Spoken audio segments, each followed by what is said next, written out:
Hi అందరికీ first of all and నిన్నైతే so షాడ్ ఎందుకంటే నిన్న ఇండియా వర్సెస్ సౌత్ ఆఫ్రికా మ్యాచ్లో ఇండియా ఓడిపోవడం జరిగింది. ఓడిపోవడానికి మెయిన్ 3 రీజన్స్ అయితే ఉంది నిన్న.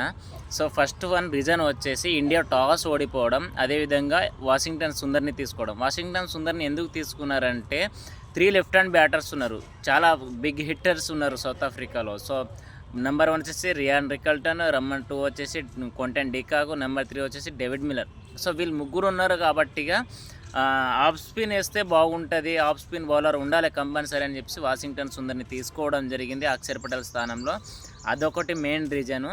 అండ్ నెంబర్ 2 వచ్చేసి నిన్న అక్షర్ పటేల్ లేని లోటు 100కు 200% నాకు నిన్న కనబడింది. ఎందుకంటే ఆయన మ్యాక్సిమం ఒక వికెట్ అయినా తీసేటోడు నిన్న. అండ్ అదేవిధంగా 30-40 రన్స్ ఖచ్చితంగా కట్టేటాడు.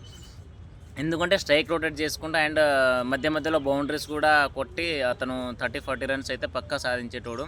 సో నెంబర్ 3 వచ్చేసి నిన్న డాట్ బాల్స్ అయితే ఎక్కువ చేయడం జరిగింది. స్ట్రైక్ రొటేట్ చేసుకోకుండా డాట్ బాల్స్ చేసి ప్రెజర్ ఎక్కువ తీసుకొని తర్వాత వికెట్లు అనేది ఫటాఫట పోవడం అనేది జరిగింది.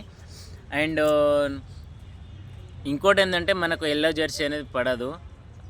ఎల్లో జెర్సీ వచ్చిందంటే మనం ఓడిపోతాం. ఇంకోటి ఏంటంటే మనకు అహ్మదాబాద్ గ్రౌండ్ అయితే మనకు అస్సలు అచ్చీవ్ రావట్లేదు. ఎందుకంటే 2023 వరల్డ్ కప్ ఫైనల్ ఓడిపోవడం అండ్ నిన్న కూడా ఓడిపోవడం జరిగింది. అండ్ ఇంకోటి ఏంటంటే మనకు ఇప్పుడు ఇండియా సెమీఫైనల్స్ వెళ్ళాలంటే ఖచ్చితంగా ఇప్పుడు ఉన్న 2 మ్యాచెస్ ఖచ్చితంగా మ్యాక్సిమం గెలవాల్సిందే. ఒక్కటి ఓడిపోయినా కూడా ఇంటికి వచ్చేస్తుంది. అది దేని మీద ఏంటంటే ఇంకోటి వచ్చేసి సెకండ్ వచ్చేసి జింబాబ్వేతోనే ఉంది. అండ్ థర్డ్ మ్యాచ్ వచ్చేసి వెస్టిండీస్తోనే ఉంది. ఈ రెండు టీంల మీద మన ఇండియా ఖచ్చితంగా గెలవాలి.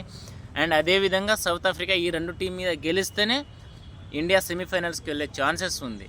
ఒకవేళ సౌత్ ఆఫ్రికా ఏ ఒక్క మ్యాచ్తోనే ఓడిపోయినా కూడా వెస్టిండీస్ ఆర్ ఇండియా ఈ రెండిట్లలో వెళ్ళే ఛాన్సెస్ అయితే ఉంది.